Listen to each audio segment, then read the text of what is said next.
Hello there and welcome back to another Genshin Impact video. This time it's on the quote-unquote post-game of the new event. Because there are actually two other quests that happen after the third part of the summer event story, and I thought to myself, I won't cover those mainly because they weren't active yet. The appendix was unlocking in 8 hours, and the other quests required you to do that final bit after 8 hours, so I just had to wait. So I did them. I didn't really record anything because I thought it'd be some very short quest where you just go back and meet with the group. But in reality, the other side quest, the second one under the Kirara one, was actually something entirely different. And that's kind of like my problem here. And I'll talk about the finale, per se, of the summer event afterwards, because I want to cover the boring part first and then the exciting one later. So pretty much during that finale, you do meet up with Kole, who then tells you that there's something cool going on in Sumeru. And you meet up with Kole because a couple of people from around Tevat ended up also joining you within the book. Which is really interesting because we see more characters coming in invited by Alice, and then also we have more characters going out of the book. But that's for a bit later. And you go there and it's one of the most boring side quests I think I've ever done. So it all boils down to Kaveh borrowed a book, a very boring book, that everyone says that, and circled a name on the first page, which ended up being, spoilers, the murderer. Then that book moved hands a bunch of times to Tignari, to Dea, to Sino, to... not Sino. Anyway, through a bunch of characters. Each one of them circling more and more names in order to, well, either cover up the spoiler or try to see what the mystery is all about. In the end, it all blew up when people started thinking it's a treasure hunt sort of a book, because of all the circled names. Maybe there's something more behind it. And you as the player just go from person to person around Sumeru City and to Gandharvaville at some point and to the palace, and it's so just boring because you just go talk to someone, you go talk to someone else who tells you that the book is at this other person, you then go to that other person in the book. It's literally a glorified fetch quest. And weirdly enough, it doesn't even have anything to do with the main story of the summer event, which I am so surprised why it's in the summer event screen, right, for the story quest screen. But not only is it not voiced like the Kirara side quest, because the Kirara side quest was in the same section as this one, but the Kirara one was voiced, so this one wasn't voiced, because maybe if it was, it would have been less boring, because you would hear some characters you haven't heard in a while. But as I said, it's just a glorified fetch quest. You go from one point to another. And it just ends up that Kaveh buys the book so that nobody else is, nobody else gets pranked by because of that. And then he decides to buy a pen so he doesn't circle names in permanent ink anymore. But yeah, I don't know. It's not something I would have expected. I would have expected it to be something that has to do with the fairy tale book. Maybe the book that everyone was reading and talking about was the fairy tale one. Maybe there was a mystery that someone saw. I don't know. Someone saw Nilu or someone saw Kole disappear while reading the book, and that's why they started. A rumor going around, or they went to Sino to talk to him, like, hey, these people disappeared while reading a book. I feel like that would have been much better. It would have had something to do with the mystery, but I guess it would have been solved way too quickly. Not really. You could have just had the person and then later Sino not really mention what book they were reading, and the Traveler and Pine would just have, maybe it's this book, but we don't know for sure, so you could still have a quest going on.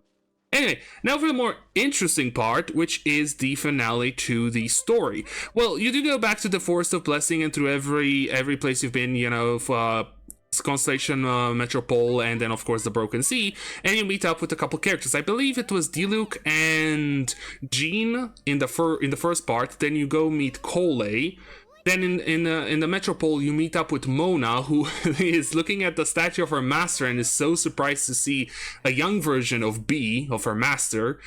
And is even she's even worried that that B might hear her through the statue. That would be some insane magic feats, huh? And then of course you go to the Broken Sea, where you meet up with everyone else. And also Albedo and Klee, which is really, really nice that they've also brought Klee on, because I was really, it was kind of weird that Klee wasn't a part of this event when she's pretty much been part of every past one, because Klee is the literal perfect character to have in a situation like this. But then again, you've also had characters like Navia and now Nilu, who both would fit in this situation because they're both very imaginative when it comes to these kinds of things, and very, I guess, good with the children. Like, reading storybooks and whatnot to the children. But yeah, and of course there's Albedo there, and since we know that Mini Durin is, so actually no, let me go for bigger. So the whole of Simulanka is a mirrored fate, or has its fate being mirrored from Tevat. So with the way and with that, Albedo and Hat Guy, Wanderer, were thinking, if this Durin is alive, what if the other Durin, the one from Dragonspine, could also come back to life? And that's where Albedo literally comes out and says, I've been going over the activity of Durin's heart, and yes, it's picking up. So this is pretty much teasing not only another Dragonspine event, but also the rebirth of proper Durin, to some degree at the very least. It might not be a full-on reincarnation / rebirth. It could just be his consciousness is back and is affecting Dragonspine. But this could also go in the way of Albedo destroying Mondstadt, because if you remember, I don't know for sure exactly when, but it was stated somewhere that Albedo could destroy Mondstadt, or would destroy Mondstadt at some point, which could lead into this event where Albedo might have to do a choice that puts Mondstadt in danger. So yeah, then of course is also the Albedo also asked the Wanderer and the Mini Durin if they would be okay to come and actually try to help in calming down Dragonspine Durin, because we all know that the Dragonspine Durin wasn't really evil either.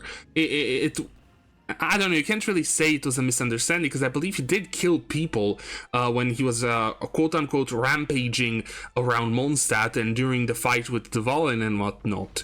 And they did agree, of course, the Wanderer being more like, I don't want to do it, but then being like, sure. Classic Wanderer. And the last actually very interesting part is that Albedo said that since the world of Simulanka is mirroring and changes in the fate of Tevat is mirrored in changes within the fate of Simulanka, what if changes in Simulanka can actually get mirrored in Tevat? And that's why he's hoping that maybe, just maybe, Dragonspine Durin could also be rehabilitated and become a friend to Mondstadt rather than becoming an enemy once again. I do wonder, because actually, now that I think about it, like, winter's coming, right? And we haven't had a Dragonspine event in a very, very long time.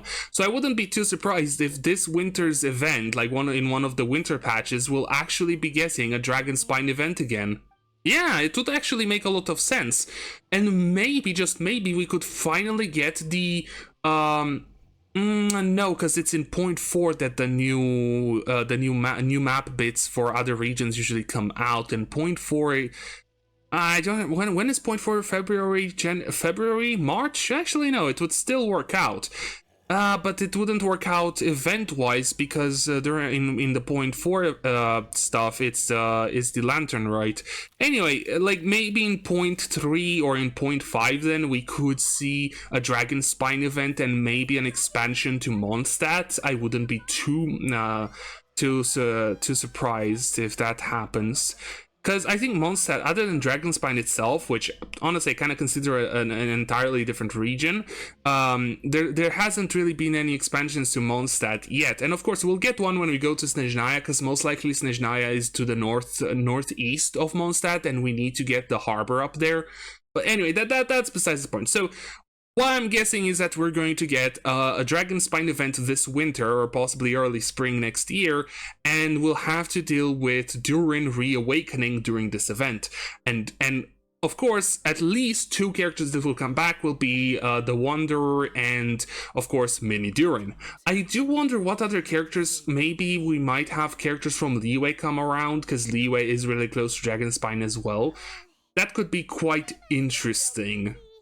It could also be that it all starts with a festival and then it goes into, you know, Durin's reawakening, because that's kind of like what happened last Dragonspine event. It was all about like a little festival at the bottom of Dragonspine. Anyway, I'm just yapping at this point, pure speculation on what might be.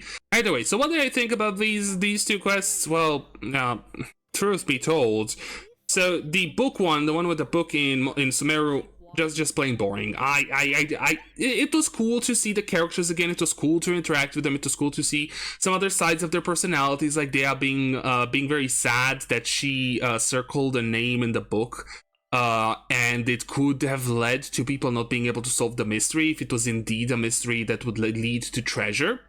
But overall, it was really boring.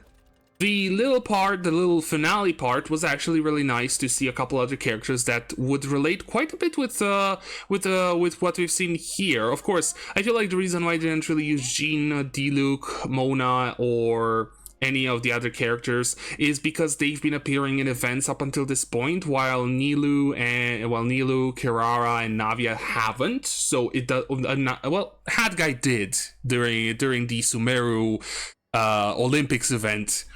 But yeah, so overall, I really liked the finale tidbit. So yeah, if you did enjoy this video, why not leave a like, comment, or even subscribe. And thank you guys for watching, and I hope to see you all in the next one.